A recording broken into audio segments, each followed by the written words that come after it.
खालि इउटुबार मानो इउटुबार आइटुबारखौ मानो रावबो खुलिया इउटुबारल' जाना बोरै जानायाव जोखो आइटुबारखौ मानो रावबो खुलिया आंबो खुलिनो नागिरदों खिन्थु आं जेब्ला खुलिगोन आंना इउटुबार जानाय नङा रायजोफोर आइटुबारसो जागोन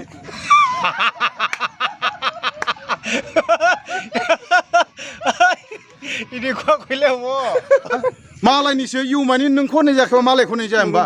मालायनि इउटुबार मारै जानायाव जोखो आइटुबार माने आं खुलिनाय नङा होमबा आंना आइटुबारसो जागोनफ्रा हेल' लोगोफोर आङो दायो बेबायदिनो चिरां डिस्ट्रिक्ट आमथेखा बाजारनि मोनसे कमिउनिटि हल बे साखाथियाव दंफैयो दायो बेयाव बेबायदिनो मोनसे क्लसिं सेरेमनि प्रग्राम जादों दा बे प्रग्रामावनो जोंनि बर' सावथुन मुलुगनि मुंदांखा बेबायदिनो फेथ्ला फावगिरि जायखौ बुङो थाम्फै दांग्रा दा बे बिथाङा सफैनानै दङ दा आङो बे बिथांजोंनो एसे कमेडि डायलग होसिगोन नोंथांमोना भिडिअखौ जोबजासे नायलांदो सिगांथारावनो आङो सारखौहाय बरायनानै लाग्रोबाय दा सारखौहाय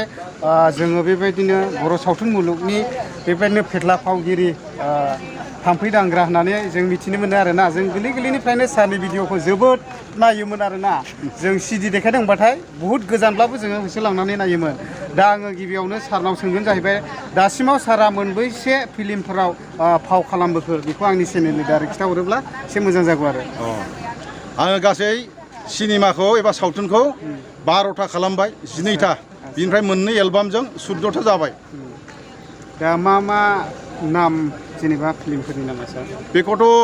आं दा गासै बुंजोबनो हानाय नङा लिरनानै दोनदों आङो दा आङो मोननै मोनथामसो ओरैनो गोसोआवसै गाजेननायनिफ्राय जा गोसोआव फैयो गाजेनथारनाया जाहैबाय सिमां ना मोगथां औ बिनि उनाव जाहैबाय माबामोन मा होनना बुङो गोदान मुगा बिनि उनाव 100 जौखोन्दो गोरोन्थि आरो बिनि उनाव बिहामजो रानि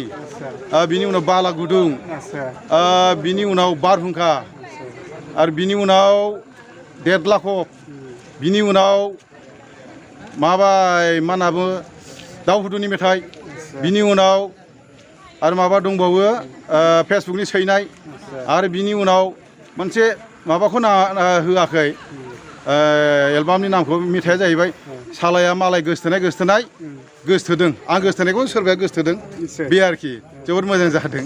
दा बे फिल्मफोरनि गेजेराव जेनेबा सारनि गेजेराव बबे मोनसे फिल्मा सारनि थाखाय एबा फेभरेटसिन जादों दा मा होनना बुङो मोजाङाथ' फ्राय सिनेमाया मोजांजोब दा बिनि गेजेराव एसे एनै हेरफेर थायो नङा होमबा मा होनना बुङो 100 जौखोन्दो गोरोन्थि जायखौ माने मेथाइया दासिमबो सोलिदों बै समावथ' जोबनो थाङामोन देगाव दामोमोन टेपआव दामोमोन मबाइलावथ' दामोमोन दुंखावलायनाय दाबो मेथाइया सोलियो बेनि मेथाइया जाहैबाय आगै गोरबोनि सना माइनाव होनलायनाय आरोखि जोबोद मोजां मेथाइ बयबो बेखौ अनसायदों आं बे सिनेमाखौ गानानै जोबोद मोजां मोनदों जोबोद गोजोननाय मोनखादों आंबो बे फिल्मखौ नुनाय लोगो लोगो आरो बेजों लोगोसे आङो सारनाव सोंबावगोन जाहैबाय बेसेबांबा सनमोन आङो थुक्राझाराव उन्दै सममोन बेसेबांबा सनमोन आं गोसोआव गैला सारा थुक्राझार मोनसे प्रग्राम जादोंमोन बेयाव फैदोंमोन बेयाव नुदों जाहैबाय सारा सनायखौ नागिरगासिनो दंमोन दासिमाव सनायखौ लोगो मोनदों ना मोनाखै जेनेबा सारा बेयाव थुक्राझाराव मोननै प्रग्राम जादों मोनसेया जाहैबाय चिरां जिल्ला एबसुनि कनफारेन्स जादोंमोन ओमफ्राय मोनसेया जाहैबाय मा होनना बुङो बेंटल प्राइमारि बर' साहित्य सभानि दा बबेयामोन आं बुंनो रोंला मोननैयावबो आं स्टेजाव पारफरमेन्स खालामदोंमोन नालाय दा बै समाव आङो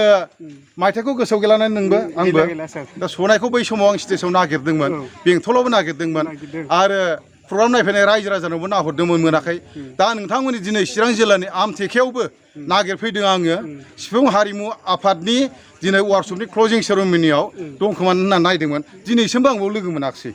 सनायखौ आं दासिमबो लोगो मोनाखै दा मालाबाफोर बबावबाफोर नुयोबा लोगो मोनोबा आंनो हरनो आं खावलायबाय नोंथांनि इउटुब चेनेलनि दारै फट' मोनबाबो जायो आं मानसिखौ नांलाया आच्छा बिदिब्लाथ' आङो माने आगानखौ नागिरनांसिगोन सार मोनामसु नागिर आगानाथ' अनेक रोखोम थायो नालाय सनायजों बेसे समनिफ्राय मोजां मोनलायदोंमोन सारा जेनेबा एबा मा हिसाबै थाखाय नागारलायनाय जाखो सनायजों बाथ्रायाथ' जेनेबा सनायखौ उन्दैनिफ्राय आं लोगो मोननाय बेबो हारिमुनि मानसि आंबो हारिमुनि मानसि मा होनना बुङो फांसन गायोबा गोबां लोगो मोनलायलायो सिनायलायो बेबायदि आरोखि दा उन्दैयावनो ओंखारदोंमोन बे मोसानाय जोबोद मोजां मोसायोमोन टेलेन्टेड गथ' उन्दैनिफ्रायनो राव फोरोंनो हायाखै बेखौ बेबायदि आरो ओमफ्राय आंबो ओंखारो दा बिनिफ्राय बिदा बिनानाव असे बायदि जों सोमोन्दो जादों बेबायदि आंजों बेजों अनलायनाय जादों न'खराव फोथायलायनाय जादों बिसिनाव थांबाय थायोमोन आङो ओमफ्राय ओजों थाङोबा उन्दै मानसि नालाय ओमफ्राय मानाव मेङोबा मोनायाव प्रग्राम थायोबा बे थाबायना मेंबाय नालाय थाब उन्दुयो बेखायनो बामनानै आं लायोमोन आरोखि बामनानै थाबायोमोन आरो न'खरनि सासे गारजेन थांफायोमोन बेबायदि आरोखि दा बेबायदि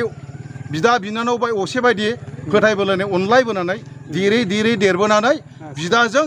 बिनानावजोंनो सिनेमा गानो जों सुबिदा मोन्दों आरोखि दा बेजों आङो मोनथाम गाबाय मोनसेया जाहैबाय जौसिन खोन्दो गोरोन्थि आगै गोरबोनि सनाय मोनसेया जाहैबाय होमब्ला सिनेमा ओमफ्राय मोनसेया जाहैबाय दाख्लै माने देग्लाय आरोखि बैसागुनि सिगां दहाय होननाया सालाया मालाय गोसो थोनाय गोसो थोदों आंनि जागोनखौनो सेनो सानदों होननाय आरोखि सनायजों आंजों मोजां मोनलायो ओमफ्राय सिख्ला मोजां नुयोबा सेंग्राफ्रा बारसिन लायो नालाय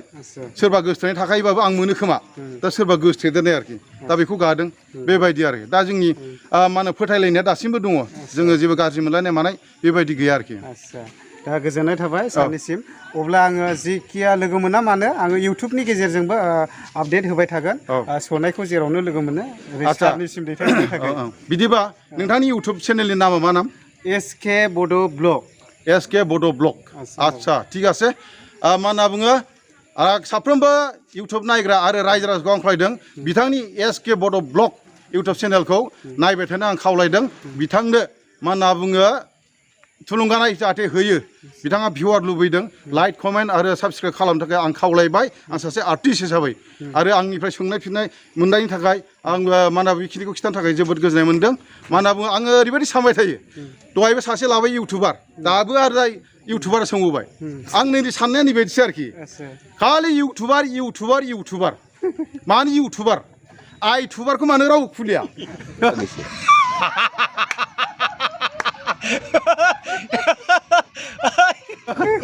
इउटुबारल' जाना बोरै जानायाव जोखो आइटुबारखौ मानो रावबो खुलिया आंबो खुलिनो नागिरदों खिन्थु आं जेब्ला खुलिगोन आंना इउटुबार जानाय नङा रायजोफोर आइटुबारसो जागोन आइटुबार नङा होमबा बिदिब्ला इउटुब खुलिनायखौ एसे खम खालामनानै सारनि बिबुंथि बायदि आइटुबार खुलि बयबो मा इउटुबारल' मालायनिसो इउ मानि नोंखौ होननाय जायाखैबा मालायखौ होननाय जाया होमबा मालायनि इउटुबार मारै जानो जोखो आइटुबार माने आं खुलिनाय नङा होमबा आंना आइटुबारसो जागोनफ्रा जाया होमबा नंगौ बेबायदि आरोखि एबारनिफ्राय सारनि बुंनाय बायदि आइटुबार खुलियोब्ला जोबोद मोजां जागोन आरो भिउआर साबस्क्राइबारफ्राबो माने जेव जागोन थाबैनो ग्र' जायो आरो एकदम एम्फौ दैनाय बायदि जेव जाखागोन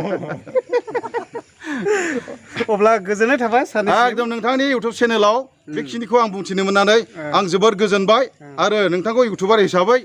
लाव गोजोननाय होबाय साबायखर आंबो आंनिफ्रायबो लाव एबा लाथा गासैनि